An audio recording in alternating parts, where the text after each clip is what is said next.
Hello everyone, and welcome to Passive Wrappings.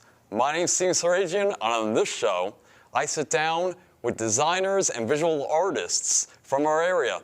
And today, I have a graphic designer and design educator named Kristina Lamour Sansone. Kristina, thank you for being here today. Of course, it's always a pleasure to talk to you. Kristina, when I introduced you as a design educator. So would you mind explaining to people what that actually means? What design educator? I mean, design is a very wide field. So, you know from studying design, maybe a more specific graphic design perspective, but engineers are designers, architects are designers, and it's just sort of a broad sweeping term. And I just feel like design educator kind of is a wider net for the kinds of things that I do and think about in my work. Although I would say, to be accurate, I'm probably more of like a graphic design educator in a sense. Okay. So, yeah. I think a good place answers it exactly. Well, but. kind of. Yeah. Let's go to the first graphic that we have for you, which sort of embodies some of the work that you do. Uh-huh. And maybe that can use that to sort of explain more what you mean. Visual aid, yeah. So this is an example. So the work that I do is looking at ways in which my experiences in graphic design map to to teacher education in particular. So what you see here is a kind of introduction slide on my website that talks about this relationship between the who, the what, and a design partnership. So all classrooms, if you look at any, and right now we're situated in Randolph High School, right? Mm-hmm. So there are systems in any given space. So within a given system, you have things like posters, you have typefaces, you have colors, you have the lighting conditions, you have the outfit that the teachers are wearing. You have the outfit, you have shoes. So I see like the learning environment as being full of products. So products in the context of design could be anything. A product could be a service, it could be an object, it could be, lots of different kinds of things. And products and systems. So all of those products in relationship are part of a larger ecosystem. So what you're seeing here is the classroom of Carol Teague, who's now a retired Boston Public Schools teacher in this picture, in her classroom in relationship with what I call like what I do, a design partnership. It's a partnership between a teacher or a teacher practitioner. In this case, this is a very long-time teacher in the Boston Public Schools working with me as a designer who has like schooling and education in design. Mm-hmm. And creating what I call a design partnership around things like timelines, interfaces, kind of talking about design. But and I would say that maybe to be more specific, it's geared toward visual design. Okay. Yeah. So you're throwing out a lot of terms here in relation to the systematic way that you approach design. Yes. So let's take a step back. Okay. In terms of how you got started in this area. Yeah. So when did you first approach design? What first brought you towards that? Towards that direction? That area. So I think there's a picture later down. We have some series of images, but. I would say that my official design path started officially in design school. I would say when I selected my major as a sophomore at the University of the Arts in Philadelphia was the first entry way to that. All right. Because that's when I was really introduced to design officially. I didn't really know what design was, even though my father was an optical engineer and he was technically a designer. I didn't really understand what design was because I primarily, up until that point, had had art education. And from all I knew, I was going to art school. Mm-hmm. But I became a graphic design major primarily because my parents wouldn't help me fund school unless I went into graphic design. I wanted to be a printmaker, actually. Interesting. Originally, but I sort of like a little bit of like resistance to go into graphic design because I thought it was a commercial art. I didn't really understand what it was. Did that program focus on the commercial side? No, not at all. No? Not at all. That particular program, the University of the Arts, was very much, I mean, my friends and I still to this day talk about it as like it was like a spiritual quest. Okay. Because it was much, when I was in school, we weren't allowed to do internships. We weren't really able to engage so much with the outside world. It was very much about design as a way of life, learning about letter forms as sort of, elements. And I think we have an image Yeah. from your college yeah, we days. do. We do. Yes, we do. So there's a picture in here of me drawing a cube. Yeah, so that's me, I think probably sophomore year. Yeah, we were introduced to drawing cubes. I was drawing letter forms. And this would be like over the course of a whole semester, would be drawing. And it really was a way of seeing under the umbrella of what's known as the International Typographic Style, which now in today's day and age I see as very much a very Eurocentric style. At the time I was told it wasn't a style, which I think is kind of it's a little bit strange to me because I think it very much was a style. I think modernism things, when you reduce things down to that sort of bare essence, it is a style. Yeah, because the style that you're talking about really comes out of a really optimistic sort of theory that thought that you could sort of create this universal system. Yes. Would you mind explaining Yes. for folks at home who might not be familiar with it, just briefly what you were taught when you were in this program? Well, it was kind of like a code. Like we were taught a code. And I think that was reflective, somewhat in like the program too that we worked together in. There was a kind of code but it was very strict back in the day when I was in this program. This was like the late 80s, early 90s, where we could only use 5 type styles, for example. We could only use like an 8x8 square. We could only use black and white for the first year. Very restrictive in terms of and color and like you learned dimension. you weren't given too much variation, you weren't given too much choice. And so I have another picture in here that's like a timeline. I don't know if we can go to that one, but it kind of talks about journey, but we could talk about that in a little bit. But basically in school, it directed people's focus towards certain designers that we had to like almost like honor or idolize in a way. And they were a lot of the Swiss designers like Armin Hoffman and like Armin Hoffman was like the head of that school. But like Paul Rand, we looked at Paul Rand. We looked at a lot of them kind of modernist, primarily male kind of designers that were kind of part of that canon, and sort of very few women. April Greiman, maybe at the time we were looking at, but a lot of people that came out of like the Swiss school, this Basel School of Design, which is the primary. Okay. Yeah, but it was very like, when you're 18, 19 years old, you kind of, when you're taught something, you don't really question it. You go to art school and you kind of just like soak it in. You know what I mean? Like as a student, you're not, you're kind of impressionable. So now I'm much more like, this is like 30 years later, and I look at it with a different lens now. So today, you focus more on design that relates to education and to learning. I've always been interested in that. I was questioning that even when I was an undergraduate. So this is something actually, because you turned me on actually to a lot of the theories around children and around the idea that design is inborn. Yes. And I know this plays a big part in your work. Very much, yeah. And I was questioning that when I was a junior, and I was very much an outcast for asking those kinds of questions because there were very few faculty at the time, or even my peers, who could talk about that, talk about like graphic design related to like the ways that children, even very young children, make meaning.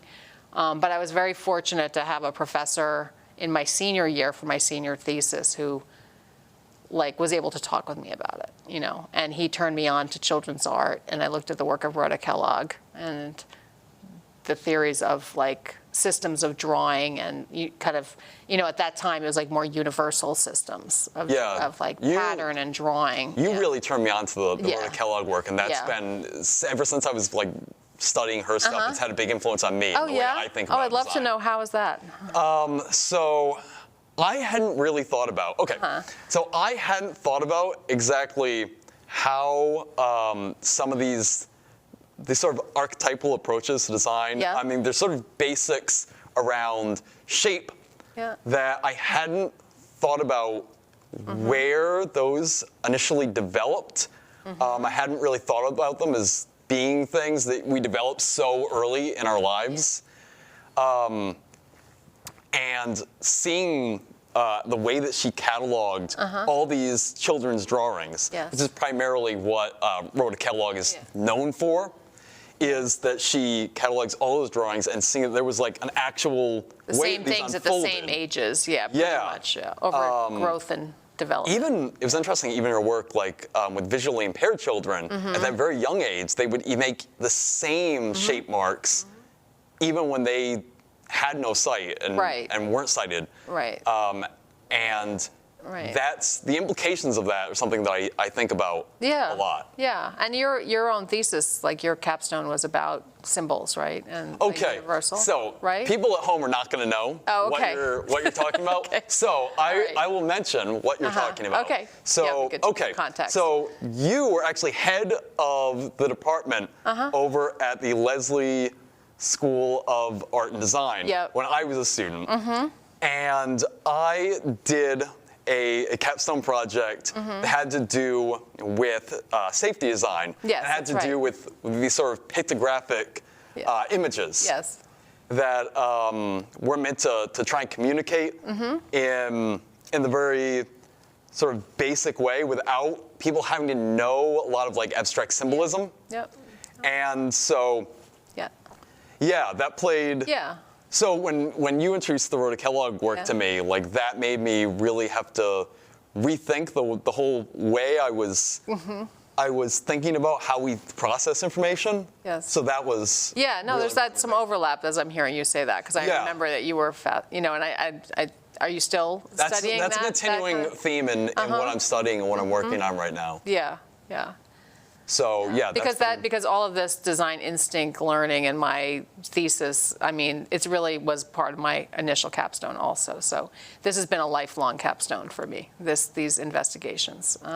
What do we have for the next image? Because I want to see how that work plays into what you're doing now. So let's take a look at what do we have. Let's see. So these are part of a case studies. This is a relatively new one that I just posted on my website around. This is Jacques Biden, who's a letterpress printer. So one thing I look at is, and if you go to my website, designeducator.com, you can kind of see this fleshed out a little bit more. But I'm really interested, as I talked about earlier, between these sort of like learning products, the who, the what, the design partnership, like this whole ecosystem of like teaching and learning, and how it's all about relationships, how things connect with each other. And so what I've come to realize, because I've been studying teachers for a long time, primarily like teachers who are working in K-12 settings. So that's been a fascination of mine to look at. And I work with the really good mentors who say to me, Christine, you have to go check out this classroom. You have to go see what this person's doing.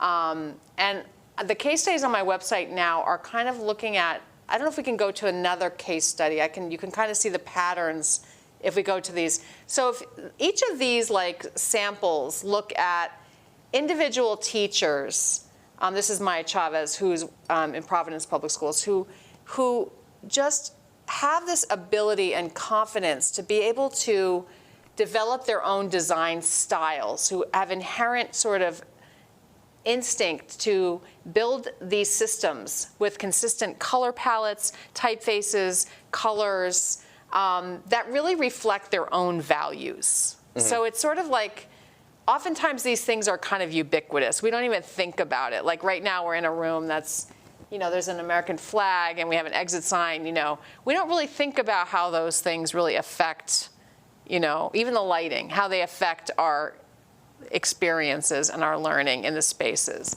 But in 2016, I did a residency at Coventry High School in Rhode Island, and I interviewed, it was a large high school like Randolph High School. It was I interviewed 115 high school students, and I asked them, how does the visual design affect your everyday? And the students had something right away to say. They said, lighting matters, color matters, seeing myself in the classroom matters, when teachers rotate content out is important, a warm, classroom, something that feels cozy, is important. So I've been kind of studying this topic of the ecosystem of the classroom and really looking at it. What you see on the screen here are these are exemplar teachers. This is Keith Hammett. He's retired from Fenway High School in Boston, which is where I got a lot of my, kind of started really developing these ideas when I first moved to Boston in 2001. And I met Keith in 2003, but just these kind of ubiquitous, sometimes invisible to a lot of people, these relationships between the individual teacher's style, their approach, their values, and how those align with the mission statement of the school and the context. And so hopefully when you work for a system, your values, your things you believe in, the things that you're teaching are in alignment with those systems, and sometimes they're not. So sometimes, teachers can find themselves in an isolated, even in a course in a university, can sometimes the things that they're doing, I think teachers, I really appreciate teachers who take risks in the classroom, with these things. And the teachers that I speak about here didn't have necessarily a formal design education, but just they embody kind of great design in the classroom.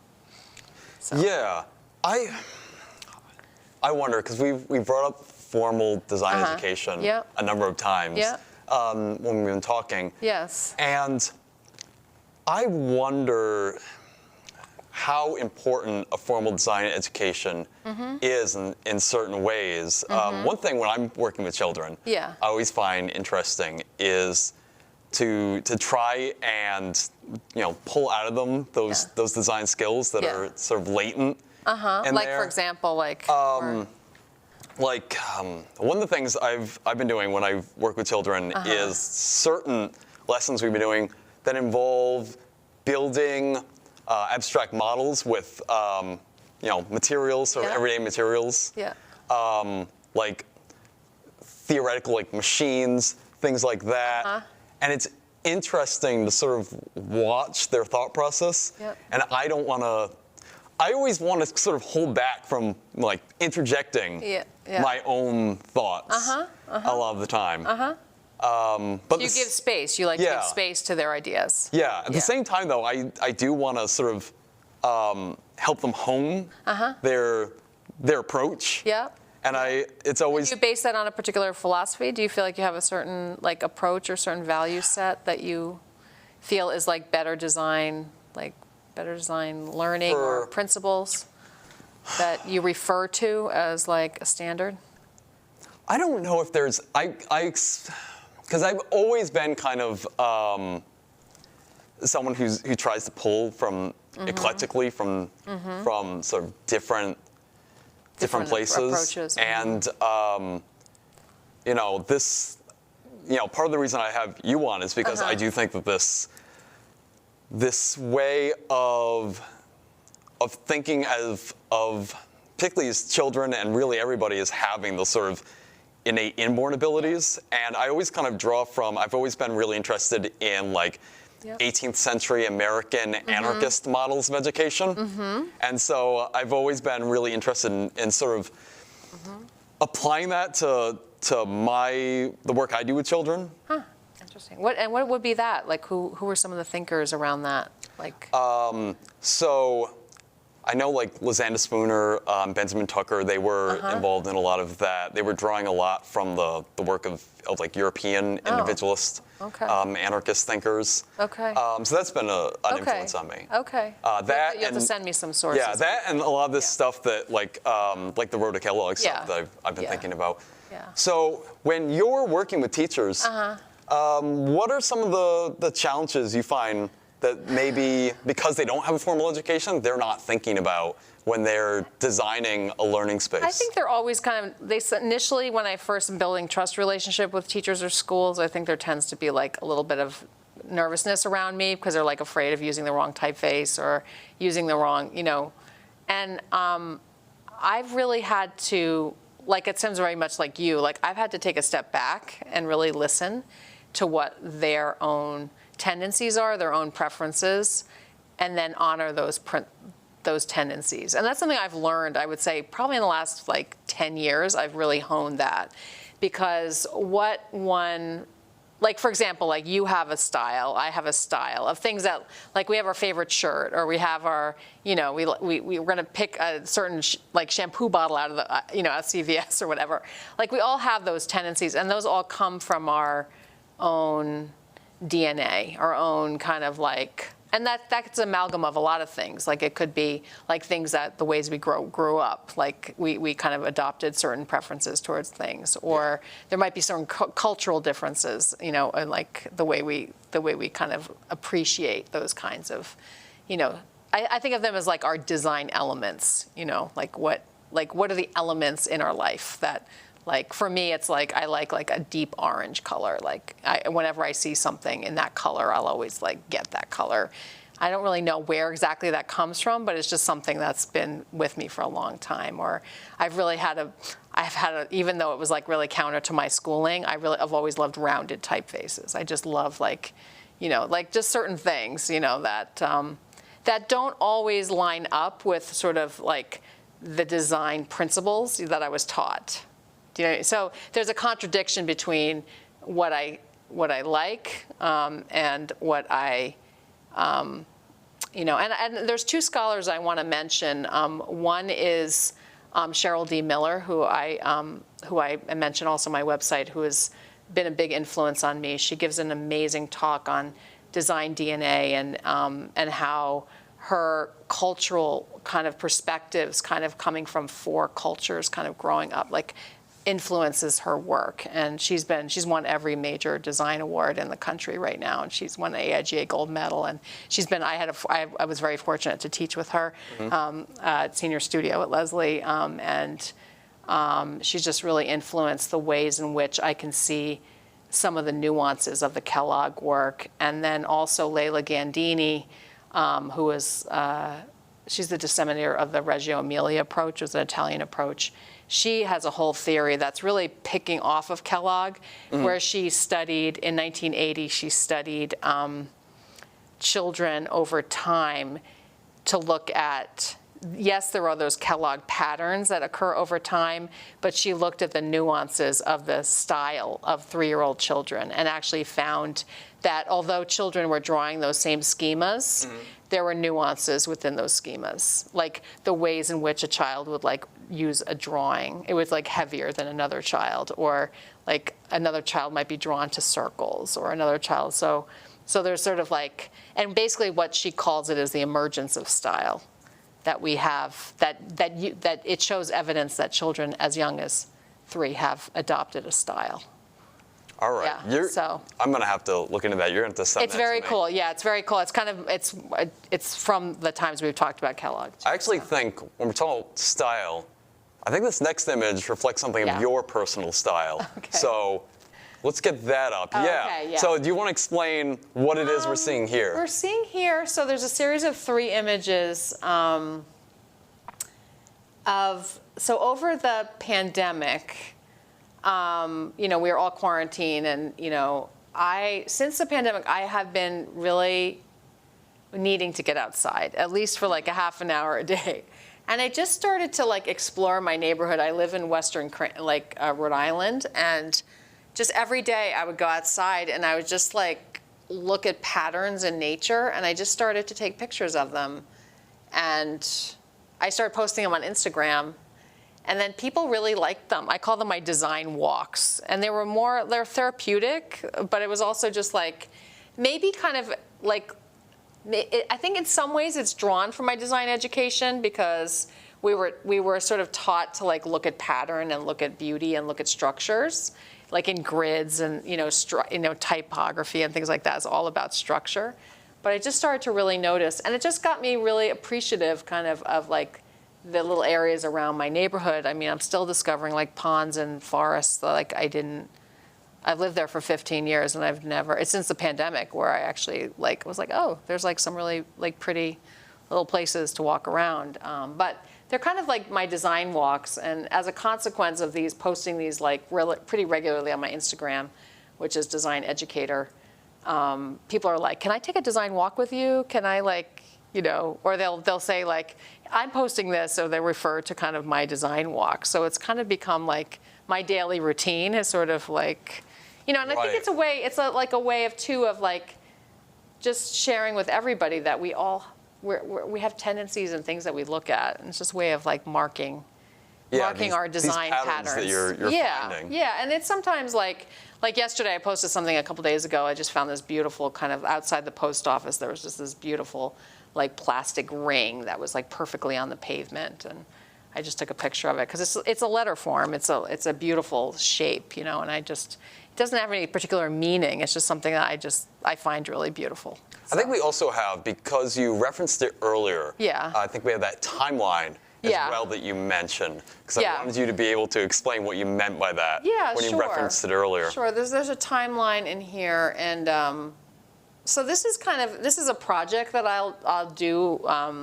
I've done in different classes, sometimes like in the language of design class, the foundation class, or I've done this kind of exercise where I've asked people to kind of think about their, this is kind of like tracking my influences or like really milestones of certain people who influence my life, like from my father, my family, to teachers.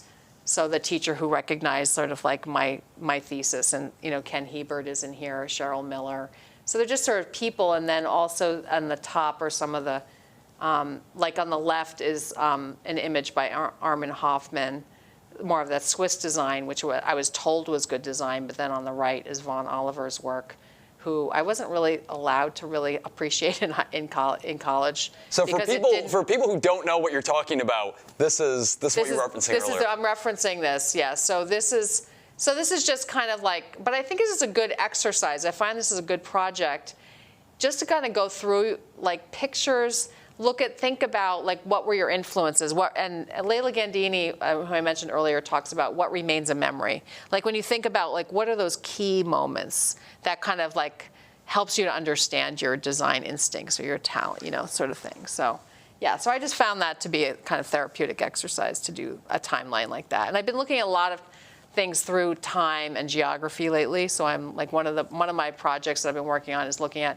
the social histories of design education, and especially That's great. The evolution. So yeah, thanks. I do want to thank you for being able to share all that today. Oh, of course. We were able to get through a lot in a short period of time. Yeah, I know there's a lot. There's a lot of layers here. Yeah. And I want to thank our audience at home for watching us today. Yeah. If anybody at home wants to send me any information in terms of people you think might be good guests for the show, you can contact me on my site, fireintheminddesign.com.